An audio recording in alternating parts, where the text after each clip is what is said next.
Bien, bonjour, chers téléspectateurs, chers frères et sœurs, vous qui avez pris de votre temps pour suivre cette émission, en tout cas cette série d'émissions que je vais vous présenter en compagnie de mon invité spécial, Madame Mireille Makutambuku Akwala, que je vais vous présenter dans quelques instants. Alors, cette série d'émissions va porter sur des thématiques tout à fait nouvelles pour nombre d'entre vous, mais peut-être pour certaines personnes qui sont déjà habituées à nous côtoyer, c'est pas nouveau. Cette série d'études va porter donc sur la langue hébraïque. Nous parlerons de pas mal de sujets autour de cette thématique de la langue hébraïque. Nous parlerons également du Kikongo. On entend beaucoup de choses ces temps-ci. D'aucuns disent que le Kikongo serait de l'hébreu. Alors nous verrons ça avec Madame Mireille Makutambuku Akwala, qui va nous parler de ce sujet en long et en large.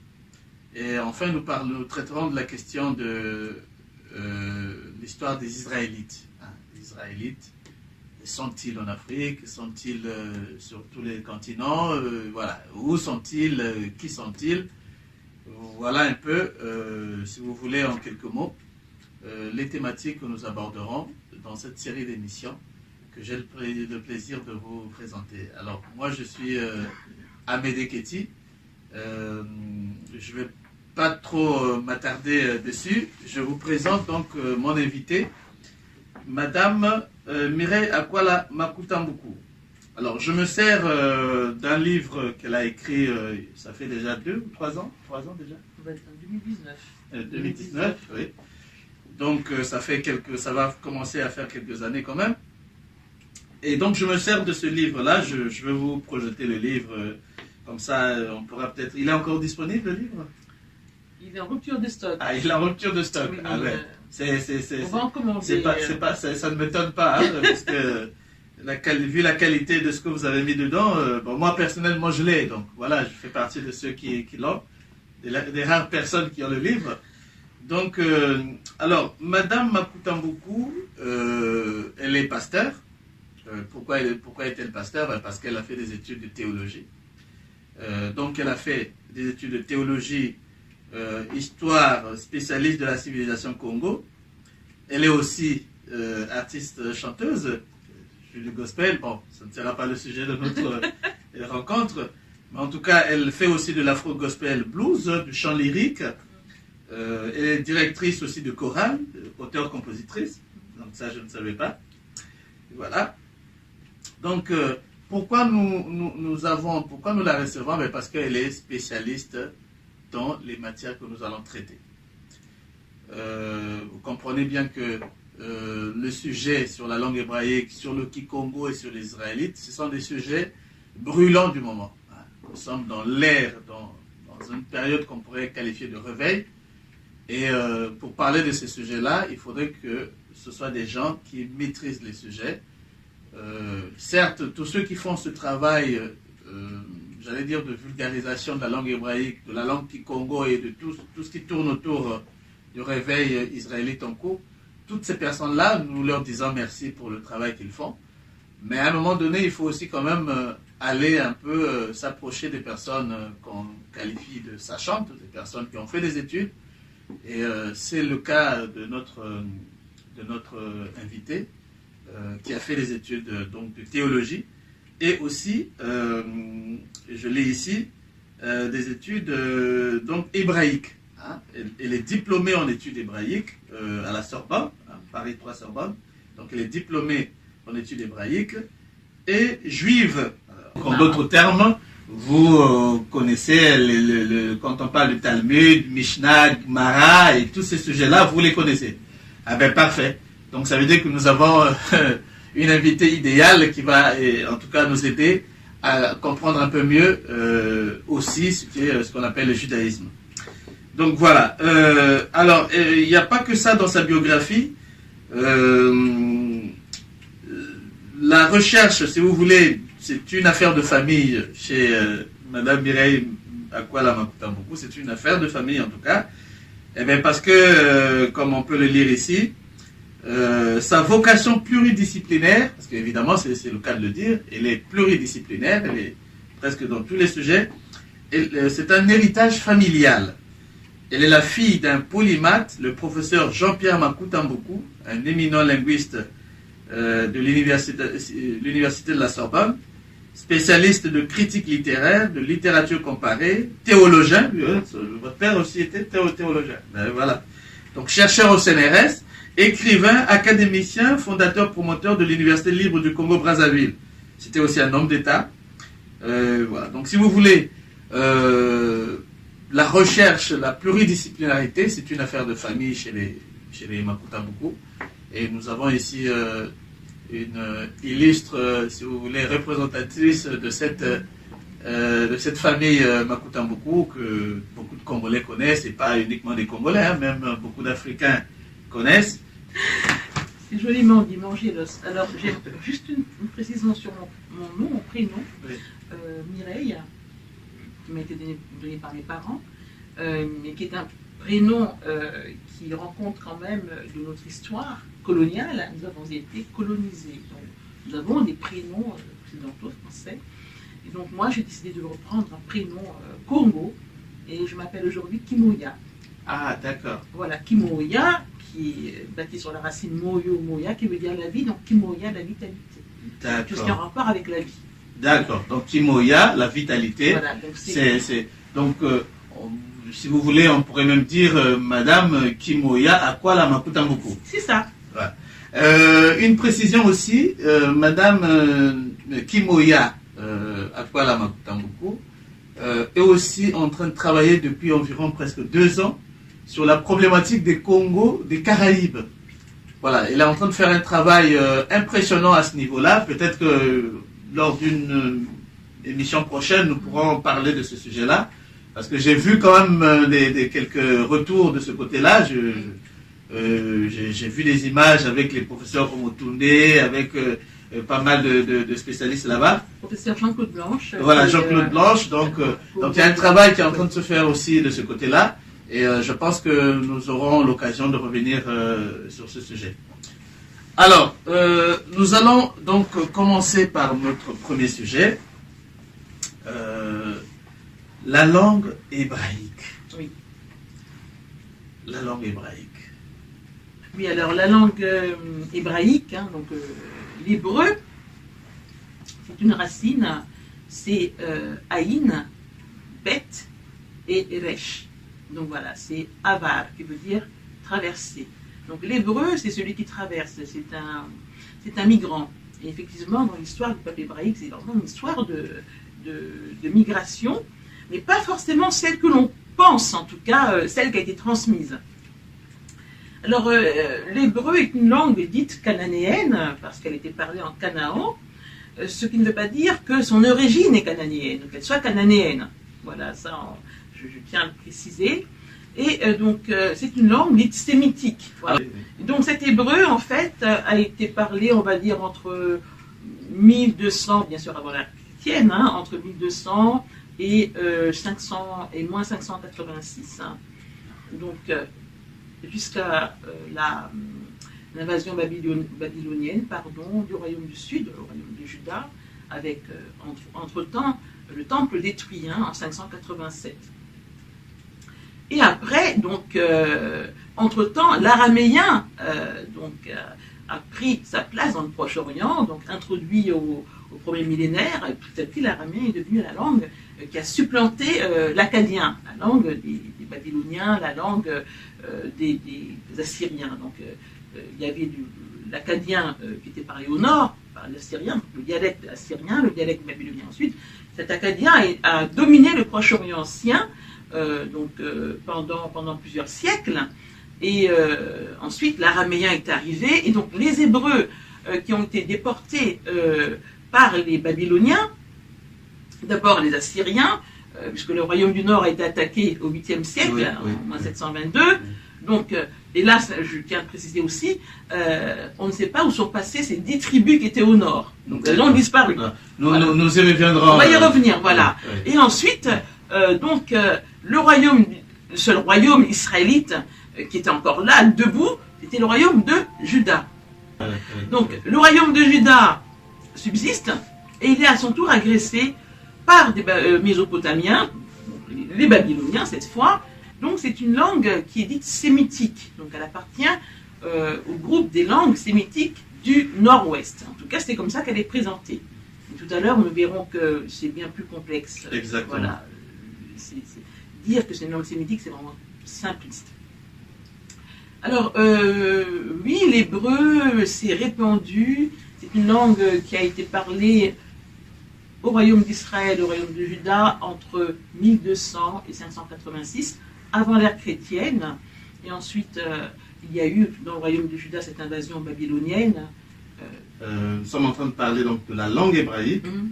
Vous la situez, cette langue hébraïque, en tout cas sa naissance, en Égypte finalement. C'est-à-dire que quand les Israélites quittent la terre d'Égypte, ils s'emportent. Donc l'hébreu devient à ce moment-là une vraie langue. Alors, la langue, oui, elle vient d'Égypte, Oui. c'est vrai, mais avant l'Égypte, il faut parler un petit peu du peuple. À travers l'écriture, on pourra mieux comprendre Oui. ce que vous êtes en train de dire. Oui, tout à fait, oui, c'est mon travail d'ailleurs. Je travaille sur l'écriture, Voilà. sur l'archéologie et sur la langue. Ouais. Parce que une chose est de parler une langue, mais une autre est de l'écrire. Oui. À travers l'écriture, on peut retrouver finalement son origine. Eh bien, justement, c'est dans le bassin du Congo qu'on a retrouvé toutes les écritures, notamment, en particulier dans le massif du Lovo, le massif de Lovo, où moi-même on a retrouvé une pierre dite de Kiozo. Nombre de chercheurs se sont penchés sur la question, des historiens de l'art et des historiens tout court, et ils ont conclu, et même des historiens Congo, et ils ont conclu qu'il s'agissait d'un document témoin, en tout cas, de l'écriture graphique des anciens Congo. Mais ils ne sont pas allés plus loin. Moi, c'est un document que j'ai repris, je l'ai analysé, donc j'ai eu plusieurs mois, et finalement, j'ai découvert qu'il s'agit de hiéroglyphes. Donc, vous voyez, c'est un document, donc c'est un texte hiéroglyphique et qui parle de la création, que j'ai commencé à traduire. Et donc, je suis la première à avoir fait ce travail-là. Donc, c'est une découverte scientifique. Est-ce que vous pouvez nous prouver ce que vous êtes en train de dire là? Parce que ça, c'est fort, ça. Oui, alors, vous avez... Êtes-vous en train de dire que le berceau, on sait que le berceau de l'humanité, c'est en Afrique, là, tout le monde est d'accord. Êtes-vous en train de nous dire que le berceau de l'écriture, c'est carrément dans le bassin du Congo? Oui, c'est dans le bassin du Congo, carrément, oui. Et donc, ici, j'ai apporté donc, des documents que vous allez pouvoir tout à l'heure projeter. Oui. Donc, voilà, vous avez cette pierre. La voilà. La voici, donc, cette pierre. Ici, donc, ce sont les signes hiéroglyphiques de la liste Gardiner que j'ai identifiés. J'en ai identifié 22. Voilà, il y a encore du travail à faire. Je ne suis pas égyptologue. Et donc cette pierre gravée, c'est écrit pierre gravée de Kiozo. Oui. Et donc cette pierre a été trouvée où? Dans le massif de Lovo. Dans le massif de Lovo. Dans la province Congo centrale, en République démocratique du Congo. D'accord, d'accord. Donc, et c'est une pierre qui avait été trouvée par qui? Par les chercheurs, par les archéologues, voilà, qui se sont penchés sur la question et qui, nombre d'entre eux, ont raconté des inepties. Vraiment. Enfin, dire que c'était un document témoin de l'écriture graphique des anciens Congo, oui, il fallait aller plus loin. Voilà. Mais ça ne suffit pas pour dire que comment l'écriture est née dans le bassin du Congo, quand même. Oui, parce qu'on a trouvé d'autres écritures. Ah oui, mais donc, on a trouvé d'autres écritures, alors, qui n'ont pas été reconnues comme telles par les chercheurs occidentaux. Heureusement que les Africains sont là, eux, pour faire justement, pour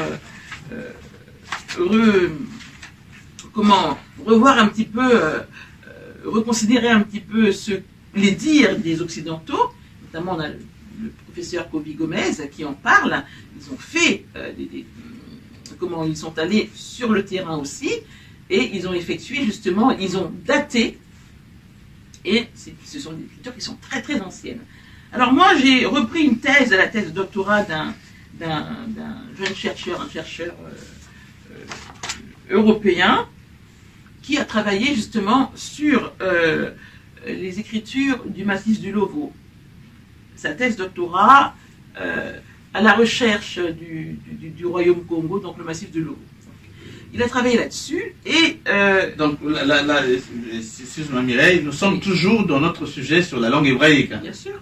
Oui, oui. D'accord, parce que là ça commence un peu à être trop profond. Oui. Donc aidez-nous à mieux vous suivre. Alors, donc j'ai repris les travaux d'un chercheur occidental, dont je ne dirai pas le nom, Oui. parce qu'il faut quand même rester prudent et respecter les gens. Donc je ne peux pas, voilà. Parce que je déconstruis un petit peu ici son travail. Donc je ne peux pas dire son nom. D'accord. Par contre, alors il a travaillé donc sur ces documents trouvés dans le massif du Lovo, donc inscrits dans la pierre. Et il a notamment commenté ce document. On va le protéger, Voilà, on va le projeter sur l'écran. Voilà, Toi, tu peux juste faire ton commentaire. Voilà, ce document qui a été trouvé dans la grotte Mbafu, dans le massif du Lovo. Donc, c'est pour eux, pour l'Occident en tout cas, ça fait partie des peintures dites rupestres, l'art rupestre. Oui. Avec des signes, etc. Et d'ailleurs, ils ont qualifié ces signes de signes maladroitement exécutés, enfin voilà, avec maladresse, bref. Et donc moi j'ai repris ce document et je l'ai analysé à nouveau, j'ai fait des gros plans sur pas Access, PowerPoint, voilà. Donc pendant des mois, je l'ai retravaillé en tant que spécialiste de la langue hébraïque, donc l'hébreu carré, mais également le paléo-hébreu. Eh bien, j'ai découvert qu'il s'agit non seulement d'un texte, donc d'une écriture, et cette écriture n'est autre que du paléo-hébreu. L'écriture paléo-hébraïque a 22 signes, 22 consonnes, et j'en ai identifié 11, voire 12 même, sur 22. Bon, avant d'aller plus loin, aidez-nous aussi à comprendre, c'est quoi la différence entre hébreu, paléo-hébreu, proto-hébreu? Alors, c'est quoi la différence? Pour qu'on vous suive aussi quand vous dites paléo-hébreu, qu'on sache de quoi vous parlez. Oui, donc là justement, on se tutoie, on se voit. Enfin, tu parles. Bon, ok, d'accord. Donc on va se tutoyer. Voilà, là tu parles des écritures. Alors, la langue dite hébraïque a eu plusieurs écritures. La plus ancienne, la première, c'est l'écriture dite paléo-hébraïque, que d'autres appellent phénicien parce que les caractères sont très proches du phénicien. Et donc, phénicien qui est l'autre mot pour dire cananéen, non? Oui, c'était les Phéniciens étaient là, évidemment, en Canaan. Voilà. La reine Jézabel, par exemple, Jézabel, la femme du roi Akab, était phénicienne. D'accord. Voilà. D'accord. Donc, cette écriture dite phénicienne a servi à écrire l'hébreu, la langue hébraïque. D'où paléo. Paléo, c'est du grec, qui veut dire ancien, tout simplement. Paléo-hébreu, c'est l'ancien hébreu, tout simplement. Et donc, ce paléo-hébreu a été utilisé, en tout cas, pendant plusieurs siècles, jusqu'au premier siècle avant l'ère chrétienne. D'accord. Mais entre-temps, il y a eu l'introduction de l'écriture araméenne. Et donc, l'écriture araméenne, qui petit à petit donc, a pris sa place dans le Proche-Orient et qui a supplanté le cunéiforme, donc l'akkadien qui était écrit en cunéiforme, le cunéiforme qui venait donc de Mésopotamie, quoique, tout à l'heure aussi on en reparlera, voilà. Et donc l'écriture araméenne donc, a fini par supplanter le paléo-hébreu. Mais les deux langues, les deux écritures se sont rencontrées. hein, dans le Proche-Orient.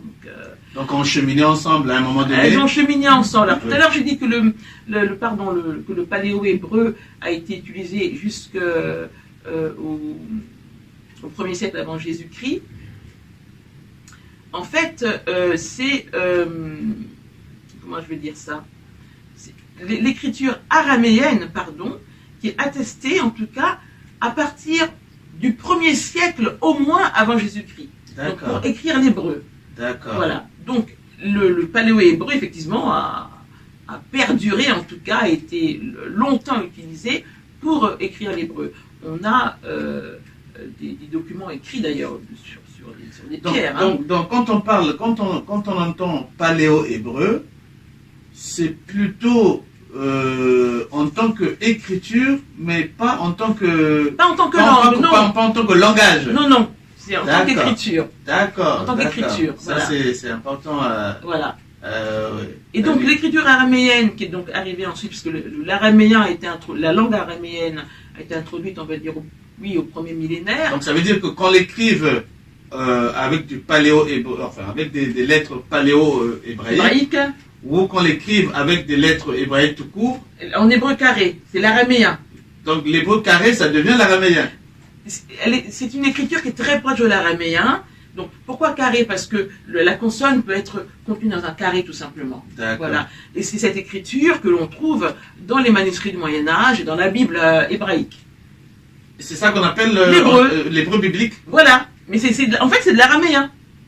D'accord. C'est l'écriture araméenne. C'est-à-dire que c'est la même langue, mais écrite avec l'alphabet araméen. Exactement. C'est l'hébreu écrit avec l'alphabet araméen. Voilà. D'accord. Et donc, en fait... Mais au niveau de la langue, c'est la même langue. C'est l'hébreu. C'est la même langue, qu'on en écrive avec le paléo-hébreu. En paléo-hébreu, ou alors en araméen. Tout à fait. C'est la même langue. Tout à fait, oui. D'accord. Voilà. C'est la même langue. C'est la même langue. D'accord. Ça, c'est important à connaître. Oui. Donc, cet hébreu qu'on voit aujourd'hui, l'hébreu carré, c'est en fait de l'araméen. Donc, l'écriture araméenne. L'écriture araméenne. Mais la langue araméenne aussi qui s'est installée, puisque au retour, après l'exil babylonien, entre-temps, l'araméen a supplanté l'akkadien, la langue des gens de Mésopotamie. Oui. Donc, l'araméen s'est répandu dans tout le Proche-Orient ancien, jusqu'à l'époque de Jésus. Jésus parlait araméen. C'était la langue de communication, c'est un peu comme l'anglais aujourd'hui. Voilà. La langue des communications, la langue des échanges, c'était l'araméen. Et donc l'hébreu, après l'exil babylonien, enfin bon, aujourd'hui encore les chercheurs s'interrogent sur est-ce que l'hébreu a été continué, est-ce qu'ils ont continué à parler hébreu après l'exil, etc., au retour de l'exil. En tout cas, l'hébreu c'est une langue, on va dire, oui, morte, enfin, en tout cas qu'on n'a plus parlé pendant au moins 17 siècles. À partir de quel moment on peut situer à peu près? C'est la rencontre avec l'araméen qui a tout bouleversé, et aujourd'hui on se demande encore si l'hébreu a continué à être parlé après l'exil babylonien. Au retour de l'exil babylonien, est-ce que cette langue a continué à être parlée? En tout cas, l'araméen était là. D'accord. Surtout que les Babyloniens et aussi parler araméen. L'araméen a vraiment tout supplanté. L'araméen a supplanté l'akkadien. L'araméen, à la base, c'était la langue parlée par qui? D'Aram, le peuple d'Aram, qu'on va situer aujourd'hui en Syrie à peu près. D'accord. Tout simplement. D'accord. Le roi Hazaël, le roi araméen, justement, a mené des campagnes militaires. Bon, ça c'est biblique. Hein. D'accord. Donc l'araméen, quand on écrivait l'hébreu au 1er siècle, de notre ère, on l'écrivait avec l'alphabet araméen.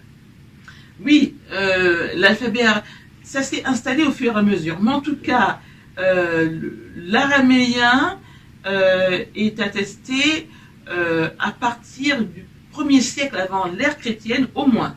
D'accord. Voilà. D'accord. L'araméen comme alphabet, oui.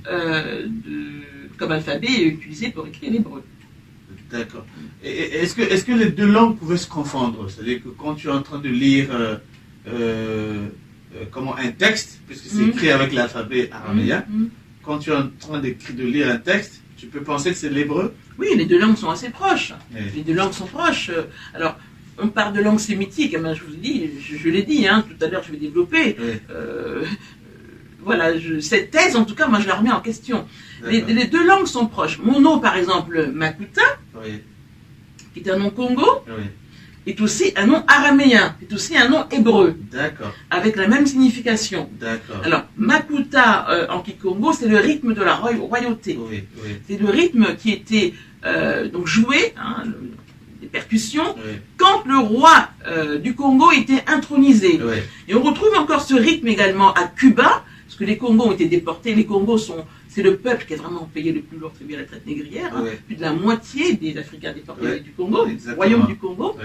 Et on retrouve ce rythme Makuta à Cuba. D'accord. Vraiment le nom Makuta à Cuba. D'accord. Et on a également ce nom Makuta aussi en Guadeloupe. D'accord. D'accord. Makuta, rythme de la royauté. Comment dit-on roi en hébreu, justement? Melek. Melek. Oui. Melek. Et la royauté, c'est la Malkout. Oui. Oui. Oui. Alors, Malkout, ça Malkout, sonne Makuta. Oui. Malkout et Malkuta en araméen. Oui. Voilà. C'est la même chose, c'est la royauté. Oui. Donc Oui. voilà. Oui. Ça, c'est un exemple. Hein, Ouais, pour dire que l'araméen et l'hébreu sont des langues très Alors, proches. Par exemple, encore un autre mot. Le mot Ella. Le mot Ella, qui veut dire Dieu en araméen. Oui. Et Elle en hébreu. Mais Oui. Ella aussi en Kikongo. Oui. Quand on dit Ella Shemayo, en Oui. araméen, Dieu du ciel. Oui. Hein, voilà, on retrouve ce mot aussi en Kikongo sous la forme de mot Ella, c'est-à-dire Oui. l'âme. Oui. L'âme qui Oui. appartient à Dieu. Donc, Ah, Dieu, oui, c'est Dieu ça, en c'est nous. Dieu qui souffle en Exactement. l'homme, donc voilà, et Voilà. l'homme devient une âme vivante. Exactement. Oui. Maintenant, tout à l'heure, on verra Oui. finalement cet hébreu dans le Kikongo, cet araméen dans le Kikongo. Est-ce que c'est comment je veux dire ça? Est-ce que c'est l'hébreu qui contient le Kikongo, ou l'araméen qui contient le Kikongo, ou l'inverse? Ou est-ce que c'est le Kikongo qui contient les deux langues? Tout à l'heure. Ou est-ce que c'est le Kikongo qui est de l'hébreu? Tout à fait aussi. C'est Tout le à sujet fait. de notre C'est deuxième. aussi le sujet, oui, oui, tout à fait. oui, Ou de l'araméen, pourquoi oui, pas? oui, d'accord. Voilà. Oui. Bon, merci pour ces explications. Revenons-en donc à ce que tu étais en train d'expliquer quand tu parlais justement de l'écriture qui aurait été découverte dans la grotte de Lovo, Mm. hein, par un chercheur dont tu Alors, sais volontairement le nom. Non, ça a été découvert par d'autres chercheurs. Oui. Et la personne dont je parle a fait Un une travail. thèse de doctorat D'accord. en archéologie sur ces découvertes. sur ces découvertes-là, tout simplement. D'accord. Alors, eux ne parlent pas d'écriture. C'est moi qui parle Ah, d'écriture. d'accord. De même que ceci, la pierre gravée de Kyozo, ils ont parlé d'écriture. On va dire l'écriture graphique. D'accord. Témoin, enfin, ce document est un témoin de l'écriture graphique des anciens Congo. Or, quand on l'observe de près, il s'agit de hiéroglyphes. D'accord. Voilà, donc on n'est pas simplement dans une écriture graphique quelconque, c'est des hiéroglyphes. Donc vous voyez, ces chercheurs-là n'ont pas été, donc finalement pas cherché très loin. D'accord. Hein, Enfin, ils ils sont ont même- fait leur travail. Ils sont Et peut-être aujourd'hui- chercheurs, mais ils n'ont pas cherché. Et Ils n'ont pas cherché aujourd'hui, très loin. voilà, aujourd'hui, ça vous permet, Bien ça sûr, te d'aller- permet, toi, d'aller plus loin, tout à Oui, fait. oui. Alors donc, il y a également ce document, toujours trouvé dans le massif du Lovo, qui a fait l'objet justement d'analyses de la part, en tout cas, des Occidentaux, et ils ont dit qu'il s'agit de dessins maladroitement réalisés, enfin bon, bref. Moi, j'ai repris ce document, et je l'ai retravaillé. J'ai fait des gros plans sur PowerPoint, plusieurs mois, pour l'éclaircir un petit peu, et je découvre qu'il s'agit de caractères paléo-hébraïques. Alors, je suis spécialiste, on va dire que je connais très bien la langue, enfin je connais bien la langue hébraïque, je l'ai travaillée, donc Oui, la langue oui. voilà, paléo, Ça, paléo-hébreu aussi. je peux le témoigner. Et donc, je découvre qu'il s'agit de caractères paléo-hébraïques. Donc, j'ai identifié 11, voire 12, parce qu'il y en a un, je me pose, est-ce que c'est un lamed, oui ou non, je ne suis pas vraiment sûr. En tout cas, au moins 11 signes paléo-hébraïques, donc 11 consonnes sur 22, ce qui est énorme. Ah oui, c'est la moitié carrément. C'est la moitié. Oui, Et si il y en a 12, ben, c'est plus de la moitié. oui, Hein, parce qu'il me semble que ce lamed est un lamed, mais enfin bon, Oui. il faudrait peut-être examiner de près, regarder encore un peu. Mais en tout cas, je suis en train de travailler là-dessus. Et puis j'ai fait des comparaisons avec les caractères paléo-hébraïques retrouvés dans le Proche-Orient, notamment dans le calendrier de Gézer. Eh bien, je me suis rendu compte que c'est les mêmes caractères. D'accord. À ceci près, à cette différence près, que dans le calendrier de Gézer, on a un kaf. Kaf qui veut dire en hébreu, pardon, qui veut dire la main. Kofi en kikongo. Vous voyez, kaf, kofi, c'est le même mot. Parce que les voyelles ne comptent pas sur les consonnes qui comptent. Et donc, le kaf est simplement un signe qui représente le doigt de la main. Il se trouve que le kaf qu'on retrouve dans le Proche-Orient, dans le calendrier de Gézer, eh bien, ce kaf n'a que 3 doigts. Tu peux peut-être illustrer aussi sur le tableau, comme ça. Oui, alors ce kaf n'a que 3 doigts. Ouais. Ce kaf n'a que 3 doigts. Je vais prendre...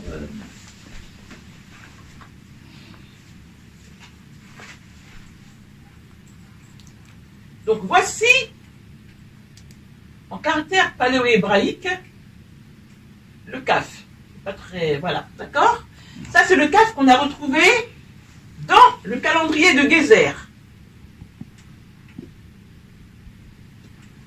Et le kaf que j'ai identifié dans ce document qu'on a retrouvé dans la grotte de Mbafou, eh bien, il est comme ça.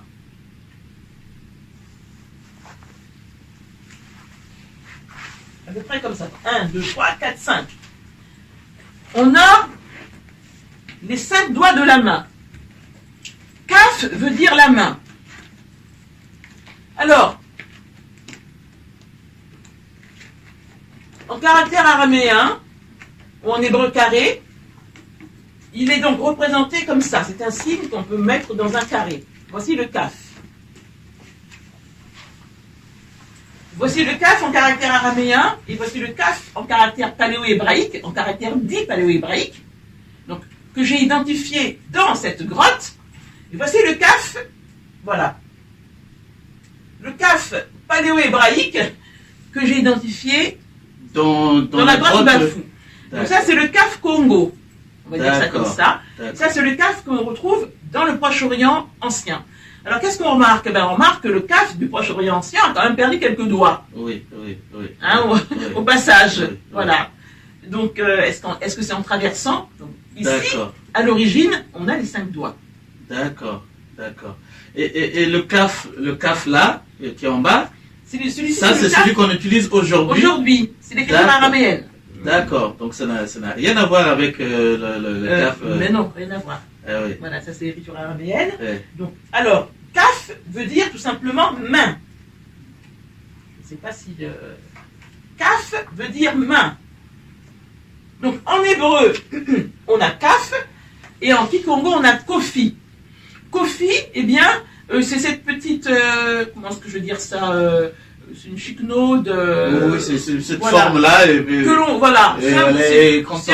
Voilà. C'est un petit coup qu'on donne avec les doigts de la main. Ouais. Et c'est sur la tête aussi d'ailleurs. C'est sur la tête. Oui. Mais c'est parce que c'est avec les doigts de la main qu'on appelle ça kofi. Oui. D'accord, voilà, tout simplement. Donc, kofi. Et ça, donc, cette lettre-là, eh bien, c'est le kofi.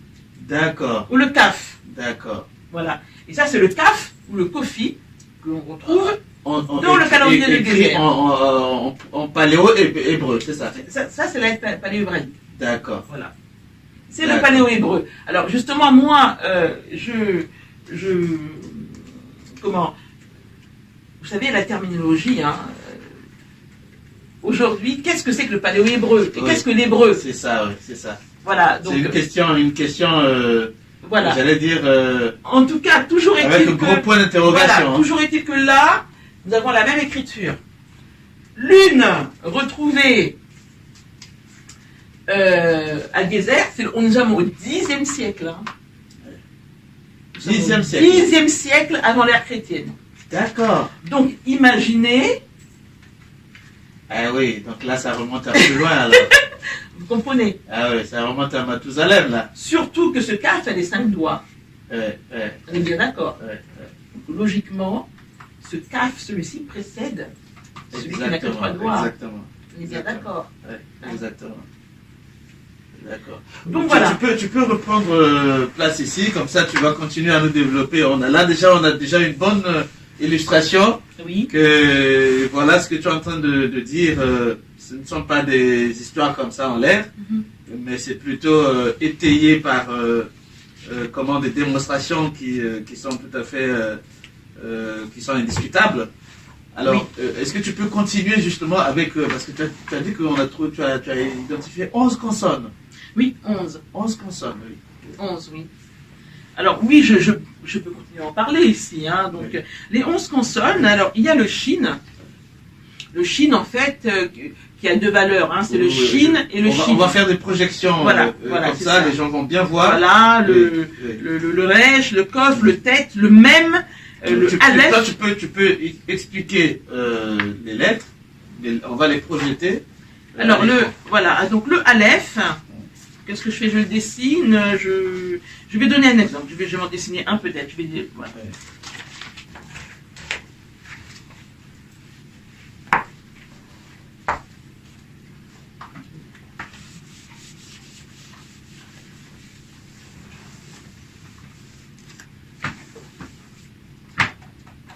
Voilà. Alors le aleph, c'est ça.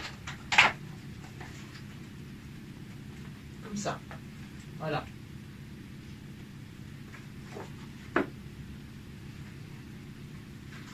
C'est grosso modo dans le Proche-Orient une tête de bovin. Voilà. D'accord. Aleph ou Elef, enfin voilà. Et le aleph que j'ai identifié dans la grotte Mbafou, il est comme ça. Donc ça, il est comme ça. Hop, on va faire comme ça. Et ensuite, comme ça. Donc, on a ça. Et on a une espèce de... Voilà, comme ça. Voici le aleph de la grotte Mbafou. Je ne sais pas si on voit bien.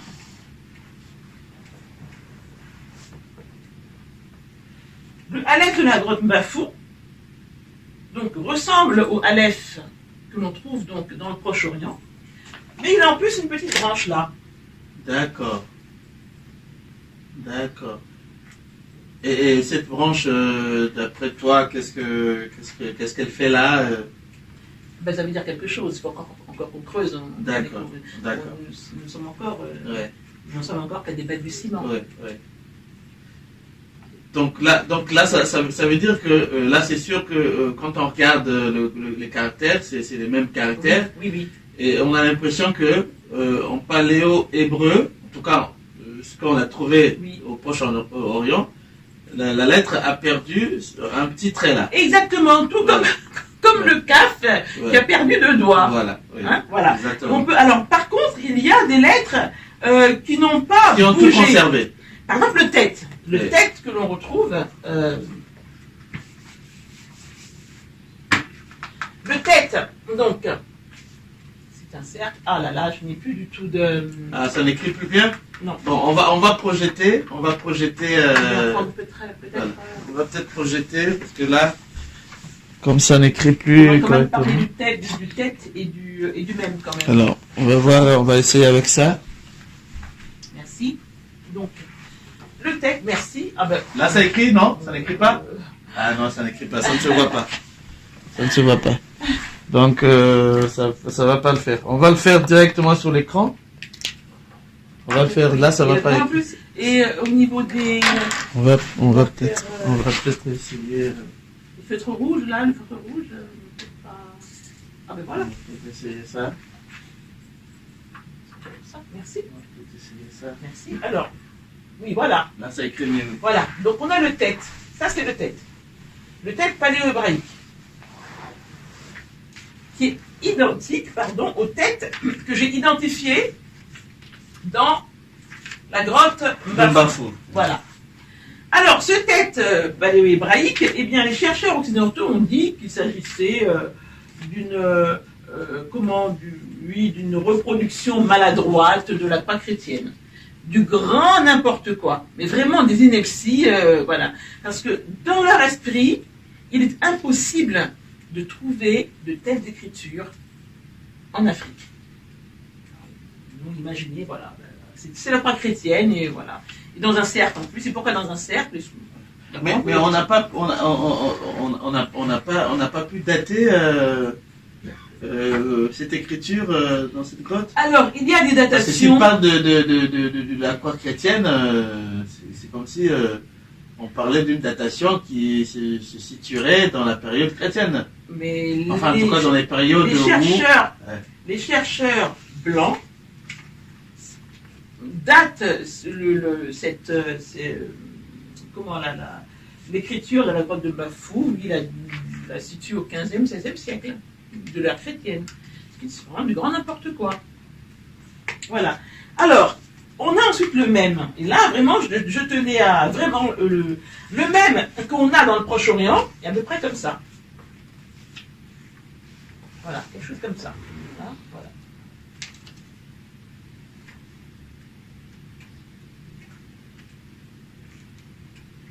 Voilà, voici le même.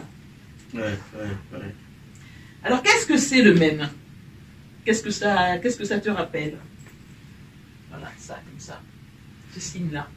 Je ne suis pas très à droite. Hein. Eh bien, on retrouve à peu près le même signe. Donc, j'ai identifié à peu près le même signe dans la grotte. Exactement, oui. Ouais. C'est exactement le même. Ouais. Voilà. Ouais. Alors, qu'est-ce que le même? Alors, c'est à toi de me le dire. Mais j'aimerais bien que tu puisses un petit peu regarder, que tu vois un peu. Qu'est-ce que ça représente? Ah, là, tu me poses une colle là. Soit ce sont des dents, soit ce sont peut-être je sais pas, une espèce de serpent ou. Non, la dent, c'est Chine.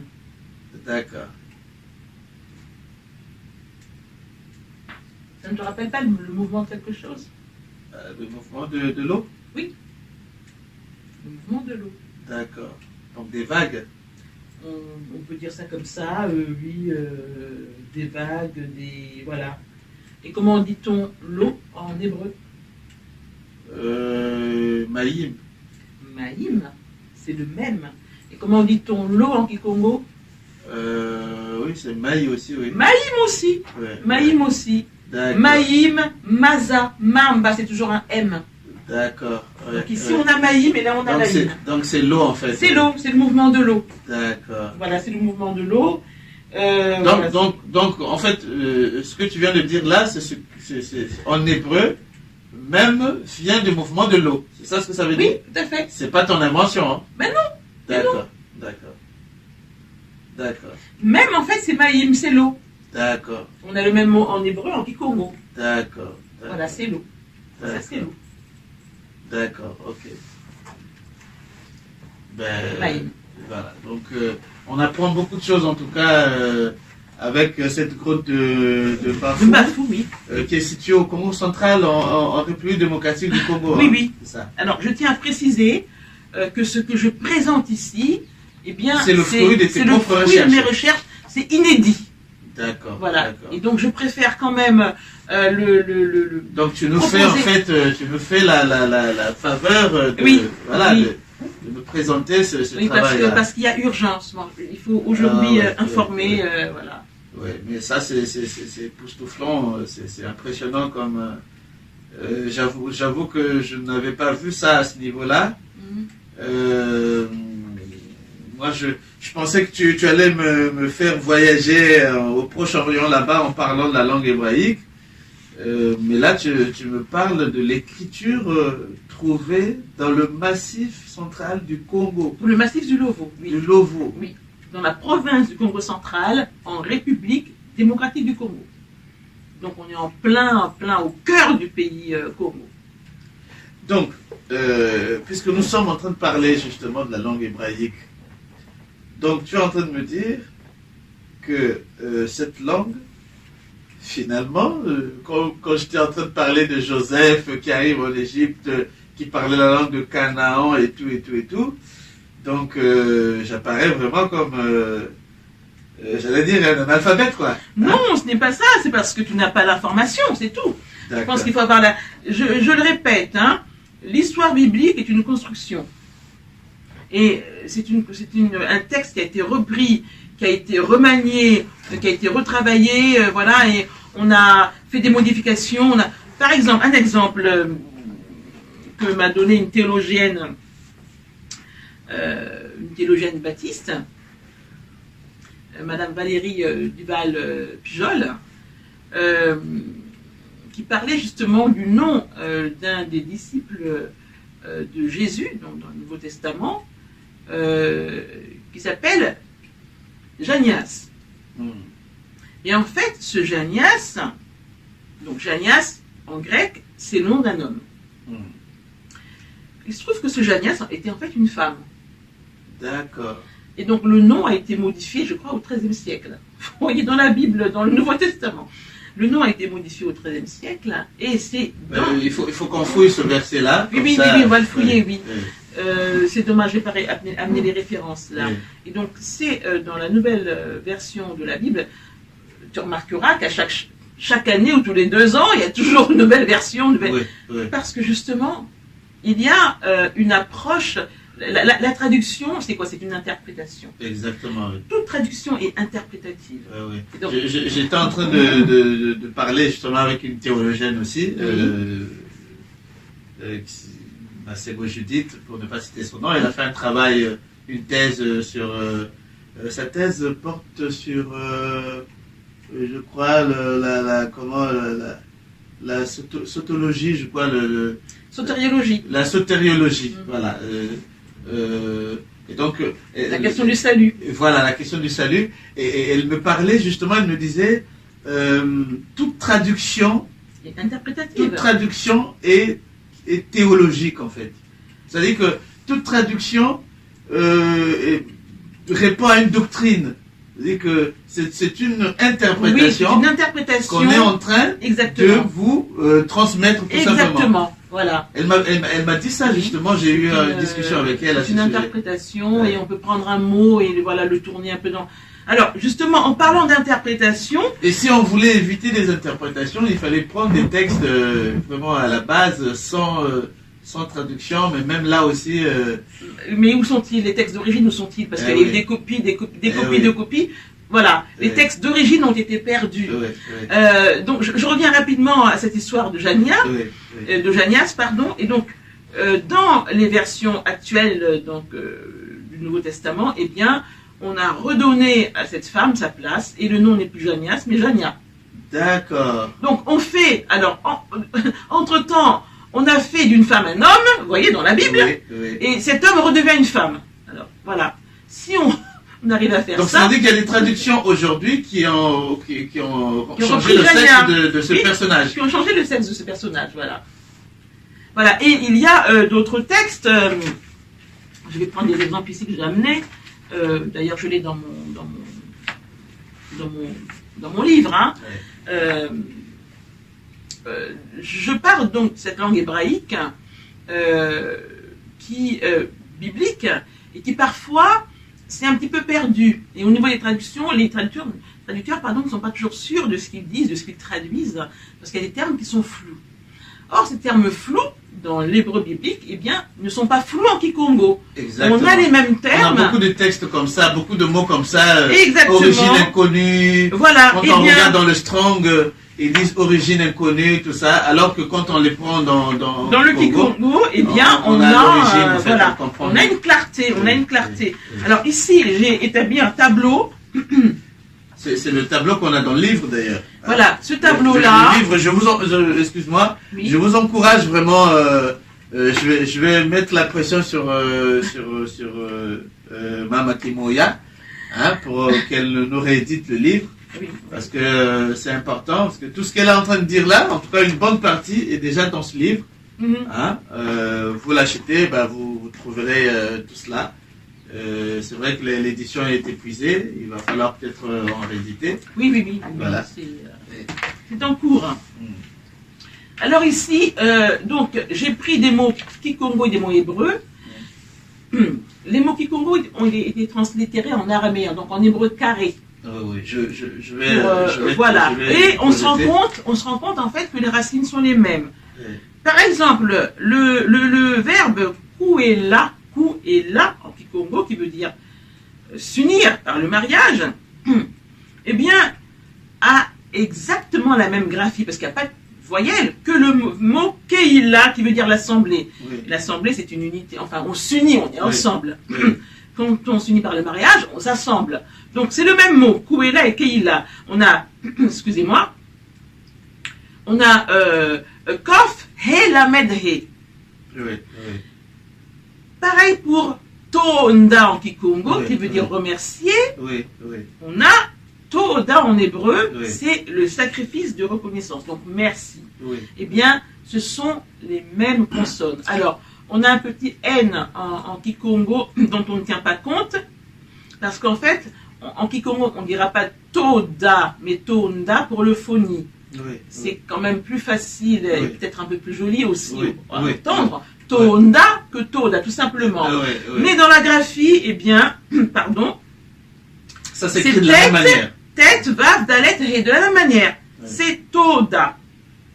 Voilà, on a d'autres mots là. Enfin, Ouais, c'est oui, une, ça un s'écrit. tableau que, On va projeter le tableau. que tu pourras projeter également. Oui. Alors, un mot sur lequel, un mot donc de la Bible hébraïque sur lequel moi je voulais revenir, c'est le mot Tolal. Tolal, alors je lis un peu le texte. Tolal, on le trouve dans les psaume 137, verset 3. Donc c'est un psaume qui rappelle un peu la déportation des Hébreux à Babylone et la manière dont ils ont été traités par les Babyloniens, qui leur demandaient de chanter quelque chant de Sion. Sion, qui est Tzion en hébreu, et Tziona en Kikongo. D'ailleurs, Tziona qui veut dire aussi en direction d'eux. Donc en Kikongo, on a le mot Tziona, qui veut dire raboter, rendre beau, hein, et Tzion, en hébreu, c'est la beauté, c'est la belle. Sion qui est voilà. Et donc, on voit bien que la proximité avec le mot Congo. Surtout que Tsiona en Kikongo veut dire non seulement Sion, mais en direction de Sion. D'ailleurs, même les sapeurs, quand ils disent qu'ils sont bien soignés, là, ils disent Wachono. Exactement. Exactement. Donc, quand on dit Chiona, donc ça veut dire que tu es beau. Il est beau, voilà. C'est ça. C'est le sens biblique également. C'est le sens biblique. Mais en plus, avec le A, en hébreu, c'est un A directionnel. Donc, Siona en direction d'eux. Donc, on peut penser en tout cas que les Congos ont été chassés par les Congos hébreux, chassés par les Assyriens, ont certainement dû regarder, donc en redescendant vers l'Afrique, ont regardé vers Sion, Siona. Voilà, c'est une hypothèse en tout cas c'est une hypothèse que j'aimais qu'il va falloir vérifier. Voilà. Alors revenons-en un peu au mot Tolal. Donc je cite le psaume 137 verset 3, je lis d'abord en hébreu. Kisham shelenu shovenu divrei shir utolalenu simcha shiru lanu mishir tzion. Là nos conquérants nous ont demandé des chansons et nos ravisseurs des airs joyeux. Chantez-nous quelques chants de Sion. Vous voyez la moquerie, hein? Alors la TOB, qui est la traduction œcuménique de la Bible, propose le terme ravisseur pour Tolal, pardon. La Bible seconde va proposer le terme oppresseur, et le dictionnaire d'hébreu et d'araméen biblique, de Philippe Raymond, va proposer moqueur. Il dit Tolal pourrait peut-être signifier moqueur. Donc on a ce mot qui se promène, entre ces sens, des sens aussi incertains que ravisseur, oppresseur, moqueur. En tout cas, une chose est sûre, c'est que dans ce texte, Tolal est un terme péjoratif. Vous êtes bien d'accord? Là, les traducteurs l'ont compris. Mais en Kikongo, nous avons un mot, un verbe, même un verbe, le verbe tola, qui signifie calomnier, ridiculiser, parler de quelqu'un derrière lui. Exactement. Et même tourner en dérision, railler. Et le verbe Kikongo tola pourrait tout à fait convenir ici. Exactement, Et d'ailleurs, j'ai proposé de traduire ce verset avec l'éclairage apporté par le Kikongo, et ça donne là nos conquérants nous ont demandé des chansons, et ces gens qui nous raillaient des airs joyeux, et non pas nos ravisseurs. Et ces gens qui nous raillaient des airs joyeux. Oui, Chantez-nous quelques chants de Sion. Oui, Vous voyez, oui, donc là, oui. le Kikongo apporte Oui, un éclairage. oui, Il y a c'est vrai. d'autres mots comme Oui, ça. oui, ça c'est pertinent ça. Oui, il y a d'autres mots hébreux qui sont flous complètement. Et ça, on a dans le livre. Oui, hein, on l'a. dans le livre. Oui. Pourtant, je l'avais lu, mais je n'avais pas tout de suite Il y a ça. beaucoup d'exemples, Oui, il y a oui. tout un chapitre. Oui, Voilà. oui. On a gardé également, je l'ai gardé, on retrouve dans Kikongo des schèmes de l'hébreu, le piel, le poil. Alors, piel, c'est les consonnes, hein, IE, poil ou A, voilà. Le poil. Là, ça va nous permettre de faire la transition avec le deuxième thème. Oui. Mais j'aimerais, avant d'en arriver là, que tu nous donnes un peu la différence. Parce que là, on commence à y voir clair. Hein, parce que là, évidemment, avec l'alphabet trouvé enfin, que tu as pu identifier Dans le massif de Lovo. dans le massif de Lovo, ça commence à être vraiment trop fort. Et peut-être pour ceux qui nous suivent, il ne faudrait pas qu'ils se perdent. Hein. Nous sommes en train de parler de la langue hébraïque, l'hébreu, parce qu'aujourd'hui on entend dire beaucoup de choses, que l'hébreu, que le Congo serait de l'hébreu. Est-ce que c'est vrai? Est-ce que voilà? Et avant d'attaquer, si vous voulez, ce grand thème sur le Kikongo serait-il de l'hébreu, on a voulu déblayer d'abord sur la langue hébraïque en tant que telle. C'est-à-dire que quand on entend parler de l'hébreu, c'est quoi? On a retenu que c'est une langue constitue à peu près, en tout cas langue constituée en tant que telle, constitue à peu près après la sortie de l'Égypte, des peuples.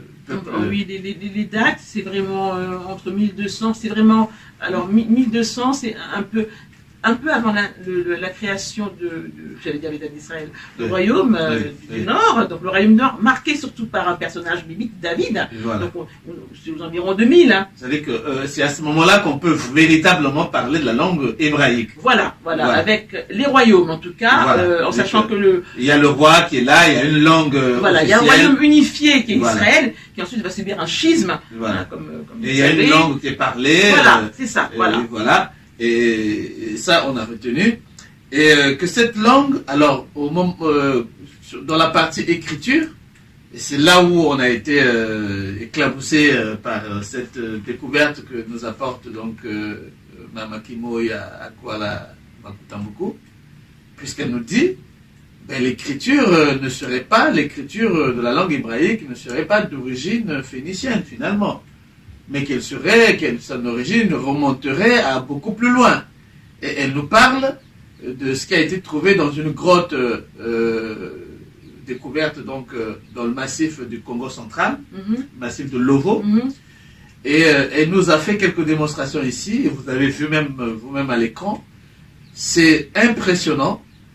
Alors, je ne sais pas qu'est-ce qu'on peut en conclure déjà à ce niveau. Mais une chose est sûre, c'est que au sortir, en tout cas après cette émission, c'est sûr que vous allez avoir une nouvelle façon de voir, une nouvelle façon d'appréhender la langue hébraïque. C'est sûr.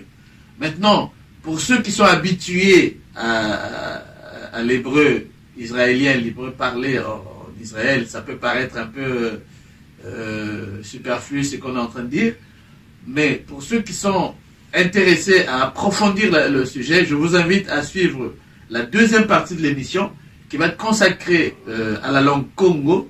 Et là, je pense que Mama Kimoya va aller beaucoup plus en profondeur pour nous démontrer, justement, pour nous apporter des éclairages dont on a besoin pour avancer dans cette langue Congo que nous aimons tant, que nous parlons avec amour.